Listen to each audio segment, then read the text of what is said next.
Sa gitna ng tensyon at kaguluhan sa isinagawang anti-corruption rally kahapon, pinuri ni Police Lieutenant General Jose Melencio Nartates Jr., Acting Chief PNP, ang katapangan at pagiging profesional sa pagtupad ng kanilang tungkulin upang mapanatili ang kaayusan at kapayapaan sa nasabing pagtitipon. Ayon kay Police Lieutenant General Nartates, kanyang pinuri ang dedikasyon ng mga pulis na nagpakita ng hindi masusukat na serbisyo publiko sa gitna ng pagkakaroon ng ilang nasugatan. Ayon pa kay Police Lieutenant General Nartates na magkakaroon ng malalim na investigasyon kaugnay ng mga naaresto at mapanagot ang mga ilang rallyista na lumabag sa batas.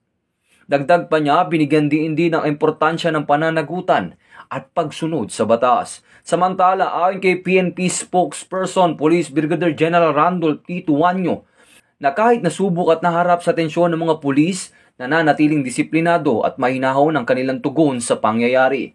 Ito din ay kaugnay sa direktiba ng Pangulong Ferdinand R. Marcos Jr. na panatiliin ang kapayapaan, kaayusan at kaligtasan ng publiko sa sinagawang malawakang protesta. Ang Philippine National Police ay sinisiguro na mananagot ang mga responsable sa maraas na pagkilos, habang prioridad ng Philippine National Police ang kaligtasan ng bawat mamamayan.